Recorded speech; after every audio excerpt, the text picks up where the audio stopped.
Those breadsticks are killer. Yeah, well, I watched you pack away half of a pie, so I mean, you're in better shape than I am, and John, I think, but damn, you can eat a cake. You can eat a pie. I'm legendary for my appetite. Yeah. and what's weird, that goes way back. I mean, since I was a kid. Yeah. Well, my best friend's mom used to say, "I love to watch him eat." Anyways, isn't that information that everybody would like to know? Welcome to the NerdBrand Podcast. I'm your host, Jason Davis, and this is Mitch Gregory. We're down a couple folks. One had a sick kid, so Jonathan will not be with us today, and Michaela's on vacation because, why not? It's vacation. Right, yeah. But so we're going to kind of go forward with this one, and we're going to discuss brands that have simplified their look. Which would be like everybody. Pretty much, yeah. There was a post a while back that I put out on LinkedIn. It was a video called Debranding, and which I thought was a very, very interesting term because, marketing, the world of advertising and marketing love their terms. But it had, I thought the reasons for it and pointing it out were very good. I mean, it's just, the age of mobile. You can't just be that, detailed anymore. When something gets really, really tiny. Yeah. Are you going to see that shadow that you hate? I know you. Drop shadows. Well, everything has its place. Yeah. But anyways, I want to start it off, and I got to bring this up on my phone, but I want to start off, since John's not here, but we're going to go ahead and do this anyways, because I thought it was very interesting, and it might be a good discussion to have. So John tweeted, answering the question honestly will breathe new life into your business. What was the question? Well, what would the world be missing if your brand didn't exist? Yeah. Yeah, John drops those tweet bombs on Twitter sometimes, and I thought that was a really good one. And I responded to that. I was like, that's a good podcast topic. And I thought, why not do that today? Well, the other thing, if that doesn't put your mind in the space of what makes my brand relevant, then nothing will. Right, exactly. So good job, John. We miss you. But yeah, you know what I thought of? And you would get this because, you and I are in that demographic.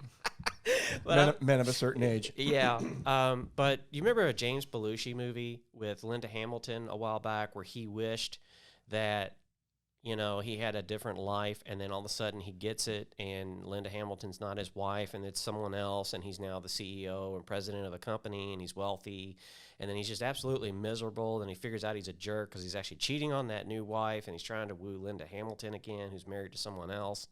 And it's just like, careful what you wish for. Right. It's kind of like that vibe. Right. Which, if they ever do a movie like that, you kind of know right away, like, okay, we're going to find out, like, this is what's going to happen. This is the plot to every one of these things. But that's what I thought of. I thought of that old movie, and I can't remember the name of it. Yeah, there was another movie, and I can't remember what it was called, but I can't exactly remember who was in it at the moment. But it was a guy who had like a white-collar job, made really good money, and something happens, and he wakes up one day, and he's more of a blue-collar guy living in a house with a wife and a bunch of kids. Yeah. It's like he goes from being this well-heeled, Madison Avenue business guy that lives in a high-end loft apartment and has a girlfriend and lives kind of a fast life. And he wakes up one day, and he's a working guy, a normal stiff. If I hadn't have, done some of the things that I've done to get here, because some of it was intentional, some of it was me not being happy and being like, screw this and doing something else, just to be honest. Yeah. I think that I would probably still be at a company buried in some sort of corner in a web department, just, riding out the wave until they kicked me out. I wouldn't be like here, obviously, but I feel like that's where I would be. I wouldn't be happy still. I wouldn't be happy at all. And doing monotonous daily stuff, basically taking my time up doing watching YouTube videos while working is what I'm saying. And that's what people do. We're like in between tasks. It's just like, what's on YouTube? You got to take a brain break. Look at something else for a minute. Yeah, which is fine. NerdBrand wouldn't be a thing. You wouldn't be here, would never met you because I wouldn't have gone from A to B to C. And by that, I mean this job, that job, this job, right? So yeah, I don't know. The reaction of people to our brand and the feedback to even those that listen to this podcast has been very positive. It's very uplifting and encouraging to hear because when I go out, there's recognition. They know us. They've heard of us. It's very nice. It's kind of like we're contributing to the community a little bit of happiness, I hope. Well, I mean, you're talking about with, Jonathan's point about if your brand disappeared, would anybody notice? Well, our brand exists because we looked at the marketing and advertising landscape, and we saw pretty clearly, both because of where we had been and just by what we were able to see, there was a branding niche that really wasn't being occupied and whose needs wasn't really being met. Mm-hmm. And because of our collective experiences and the things we enjoy working on and doing, it was just a natural fit for us. So I think that's, if we pose that question to ourselves, would the world notice if we were gone? I think the local community would for us, because we've come in and filled a niche that was not being filled at the time. Yeah, I mean, our job is, there was always this thing of brand awareness that we've always heard about, but to actually address it and see it, it was always addressed from the marketing perspective, and marketers are not brand people. We don't use the same terminology. We don't think really in the same way, even though we work together. And like, for example, brand promise is not a proposition value. They're not the same. Right. So, and sometimes there can be this, you're fond of using the word linkage, but there's no linkage in that respect, Right. So that's why it's like, comes first, not later. And we always try to frame, I need to quit saying I'm catching myself doing that. Sorry, Robert, don't yell. Yeah, So that's the Valley guy coming out at me. I'm a god. I'm a god. It's a logo. Again, men of a certain age. Yeah. Oh. Starting to sound like girls of a certain age. Or women of a certain age. We do whatever we can for the people. Yeah. So let's get on with this one. So debranding. So this meaning is about how mobile devices have forced designers to change how brands are presented, particularly their logos. With less space comes greater priority. Yeah, I'm poking at Spider-Man. I have to. It's NerdBrand. Why can't I do that? So examples. Dunkin' Donuts, which is now honestly called Dunkin'. Right. They're not called Dunkin' Donuts anymore. They're more than donuts. Right. And their logo and their branding has been very simplified as well. It's not just the logo that's simplified. I noticed when I was looking through it, there's fewer. Right. So that's an interesting change. You know any brands come to your mind that have done this? Well, one actually does. And it kind of comes to mind. And not that their logo to me was ever really complex to begin with, but Kroger. Mm-hmm. It's gone back to basically just a type treatment, which is really their old logo they had before. It probably predates the mid-'70s.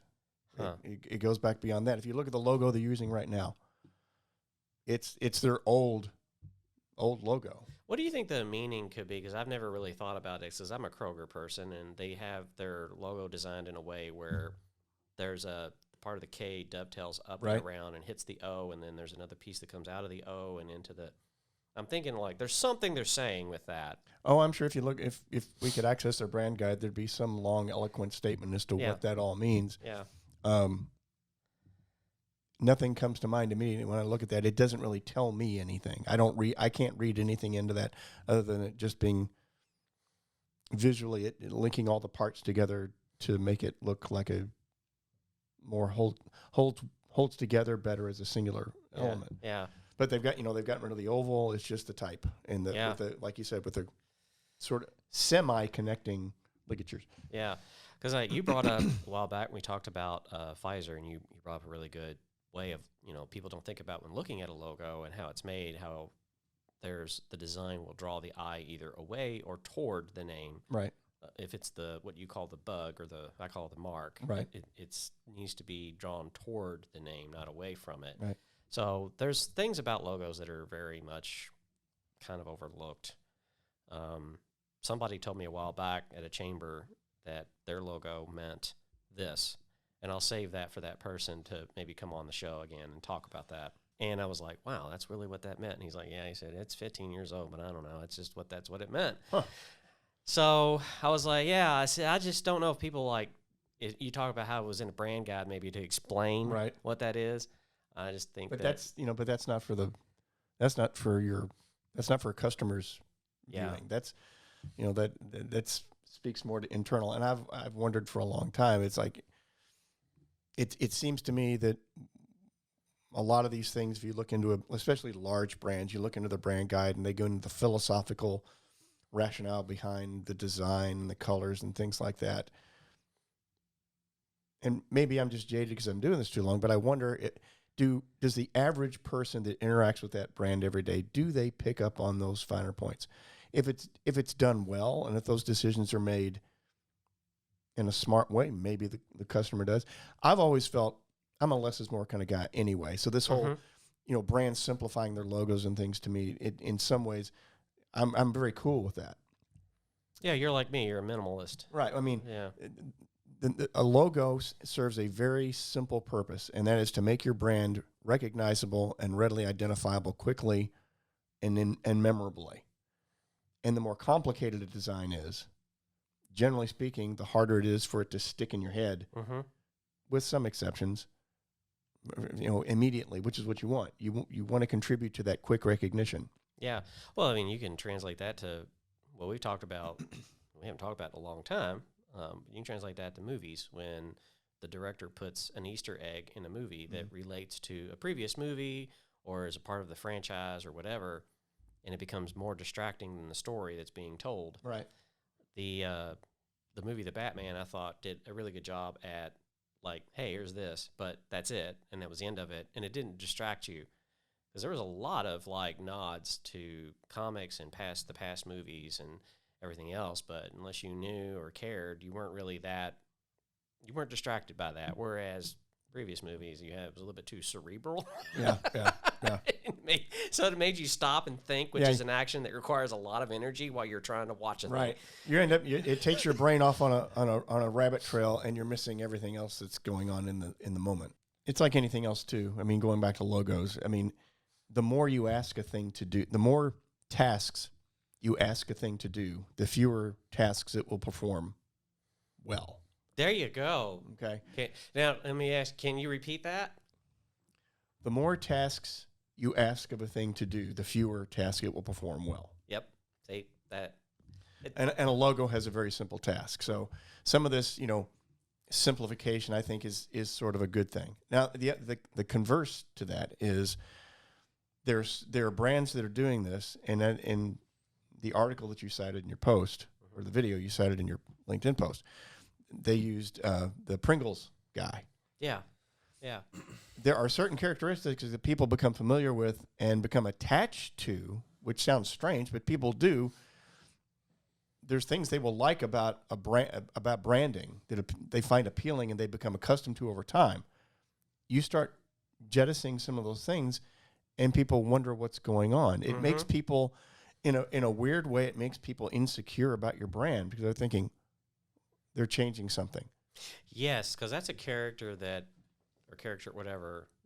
when you simplify it, it starts to look like pretty much any other animation you may see. This is just one creative director's opinion, but to me, the more simplified it got, it just looked kind of looks like clip art. I mean, it has... The views expressed in the podcast of NerdBrand do not necessarily reflect the views of NerdBrand. But seriously, I mean, you can simplify something to the point where it loses its character, its individual character and flavor. So you just got to be really, really careful. And like I said, with Kroger, the issue I have with the way they simplified their icon, their logo, is there's so little there. Yeah. There's not a lot to hold on to. It's not it's lost visual strength to me. Yeah, I love when branding is done from both color, design, and the logo. It lends to that story it's trying to tell. Right. And I love learning about why was that choice made? Why does it look this way? There's an answer for that. And that answer is pretty cool when you start to actually think about it and it starts to get shared.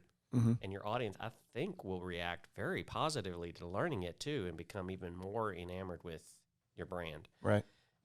Which can lend to greater loyalty and, less deliberation over that cost of goods or whatever it is you're selling because, they're like, you think about things instead of just trying to shove a product in my face to be sold.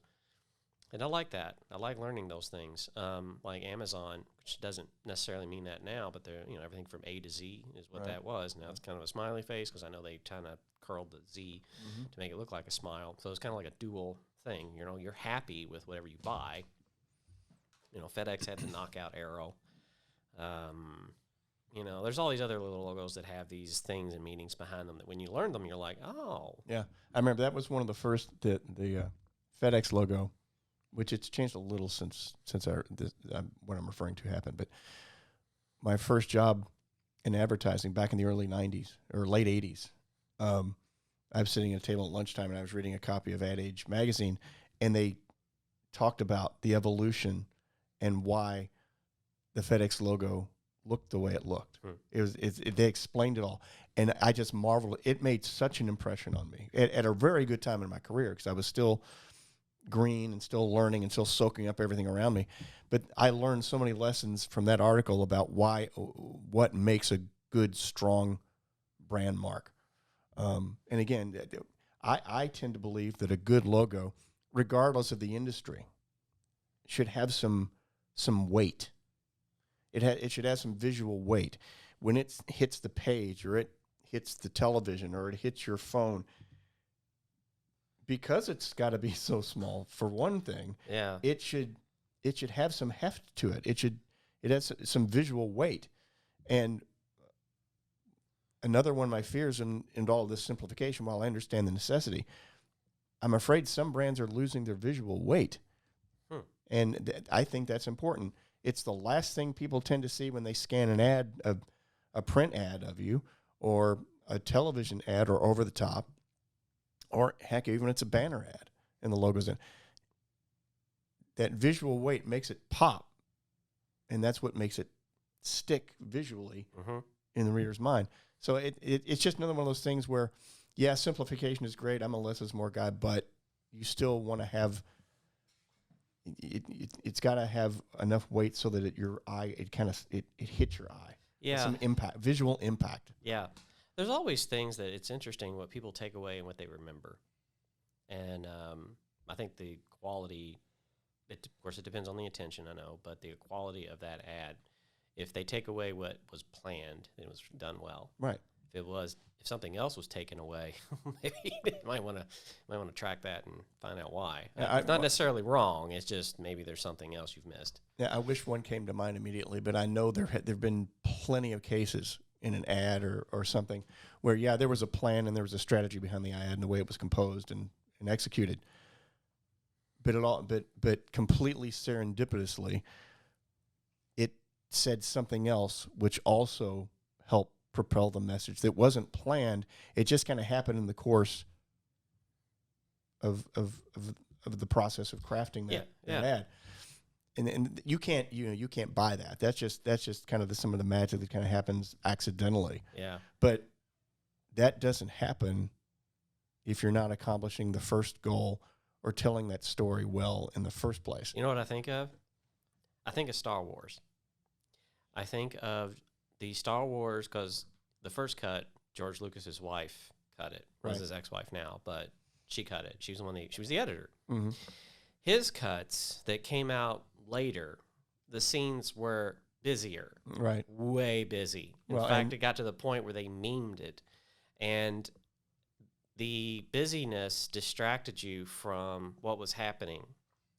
Her cut was so clean and so minimalistic about what was on there. For example, instead of 4 TIE fighters flying by, there's like 2 maybe or 1, and it just kind of let you kind of live in that scene in that moment more and enjoy it. And it kind of, the scenes as it went from scene to scene flowed better.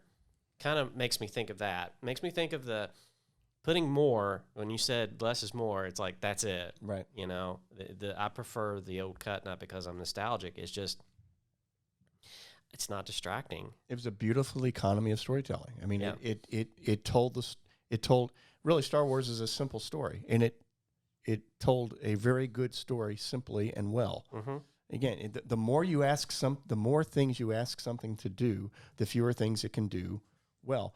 Advertising, logos, all the components in marketing, whatever that component is, isn't a Swiss Army knife.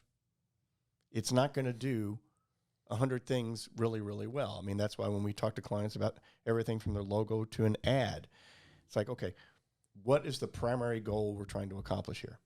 Mm-hmm. Make that thing, regardless of what it is, make it do that thing well. Yep. But design it in such a way so that it fits and connects with all the other pieces. But then you've got different parts of machine functioning really well, but each one of those things isn't the machine by itself. Does that make sense? Yeah. I think we kind of beat the horse to death on that. But, because other examples I had were like Domino's and Little Caesars, noting that it's not Domino's Pizza and it's not Little Caesars Pizza. Like, they've even gone as far as simplifying the business name. But I think that might save that for another podcast about why, So, I had some bonus content. And I'll let you have the notes there on the back. So these are brands you've never heard of because they're not B2C. And so you can think conglomerate for these. It's not a single corporation. Like there was an article recently that Shell had a profit of about $9 billion, and everybody was like, "Ugh," and I was like, that's pennies compared to some of these we're going to read off here on this list. So McKinsey Healthcare revenues, $66.1 billion. It's like, who the heck is McKinsey? So it's the 7th largest company in the United States in terms of annual revenue. And it's one you overlook unless you're in the healthcare field or visit the pharmacy frequently. There's a lot of... It's not a consumer-facing product. Exactly. Company. Yeah. The other one now, the next one is Marathon Petroleum revenues. Now we know Marathon, who that is. Yeah, everybody, yeah. Well, if you're from this region, you know who Marathon is. Right. So their revenue is about $38.26 billion. It's a massive integrated energy company based in Findlay, Ohio, across its 16 refineries. That shocked me. I didn't know there was that many refineries. I was like maybe 6, but they said 16. The company has the capacity to produce more than 3 million barrels of crude oil per day, making it the largest refining system in the nation. I was like, wow. Next is one, I'll let you read it because I was like, who? Exelon? I guess that's how you say it. Exelon. It's a power company. So it operates in 48 states. One of those probably is in Texas.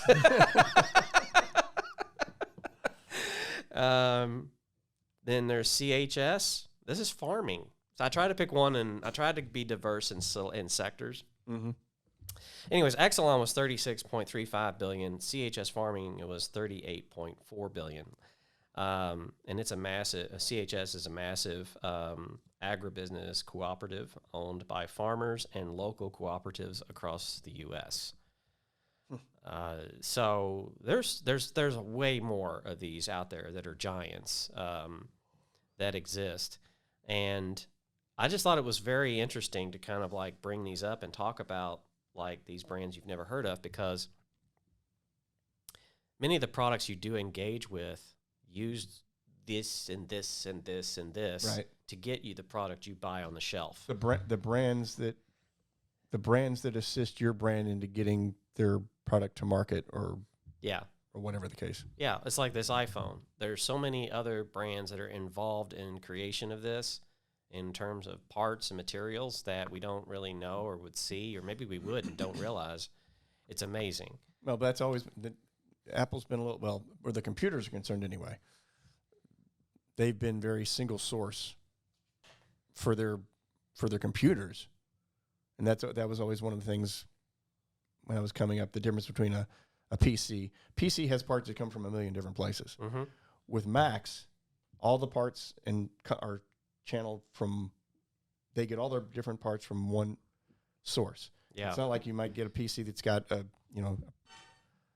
hard drive. Its hard drive might have come from one company. Its processor might have come from another company. Motherboard comes from motherboard here. Yeah. Apple single sourced all that stuff in their machines. But yeah, I mean, but somebody's got to make the glass. Somebody's got to make the buttons. Somebody's got to make the, the metal, the case. Yeah. But it just kind of goes to show you, like, the more popular you are, the more of a bullseye you have on you for how well you're doing or how not well, I guess. And I, again, because being NerdBrand, I kind of relate everything to movies because I watch movies. I'm fascinated by how they're created, how they get to production, actually, and as well as much as the cinematography itself and the story. You always see, like, several studios, and you go, like, who made this? Oh, yeah, especially now. I've noticed, I watch a lot of Asian cinema. Mm-hmm. You watch a movie from China, and there'll be 15 different entities, and I can't read their logos and things, but it'll be 15 different production companies and studios and things that go into making one big blockbuster Chinese film. Uh-huh. It's really interesting. But to your point, you look at a lot of Western movies now. You'll go through 3 or 4 different brand intros before you actually get to the film itself, because there's so many hands now into these movies, and a lot of it has to do with funding. Yeah, the point I was getting to is, like, this sort of stuff takes a village. It's not just one brand that's going to get something done. I was having a conversation last night. I was like, an agency cannot have within its walls every single job, because if it did, you'd have like 200-300 employees. That's not sustainable. Some do, but those agencies have been around for a long time, and they have, like, clients like what I'm drinking and, and what we're holding. Yeah, what we're holding in our hands. Some of these these billion-dollar companies, they've got them as a client. They can afford that because there are 7-figure and beyond ad accounts out there. But yeah, I just thought it was interesting to kind of bring that up, talk about debranding a bit, kind of simplification of things, because everything's done at a glance. These things it's the world of branding continues to grow.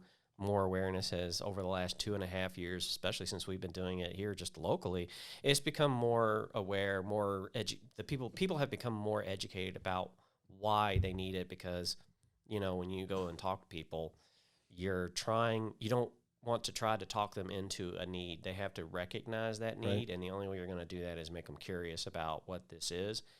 They will figure it out if they need it or not.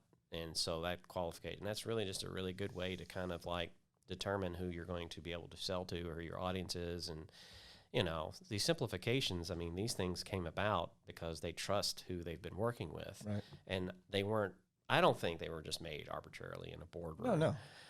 This had to be planned. But anyway. And a lot of it's tech driven. Yes, it is. Technology has driven branding in a way that gets overlooked, and we may dive into more in future podcast episodes on why that's been done that way, because you brought up banner ads and print ads in your conversation, what you were saying. You can't have the same thing for both sometimes. Well, but you have to make sure that what you're doing can work across multiple mediums. Yeah. I mean, yeah. So with that, if you enjoyed this episode of the NerdBrand Podcast, go check it out, nerdbrandagency.com/podcast. Be sure to find us everywhere on social at NerdBrand Agency. Like, subscribe. I don't really click the bell on YouTube. I know they all say click the bell, but I never... Ring the bell. Yeah, but if you want to click the bell and get notifications on when a new episode comes out, it's every Friday. And we hope you enjoyed this episode again. And remember, leave some questions. Yeah, leave some comments, leave some questions. Suggestions for topics. Yeah, we do read them. We're just busy right now, but we do read them. And but anyways, remember, keep your nerd brand strong.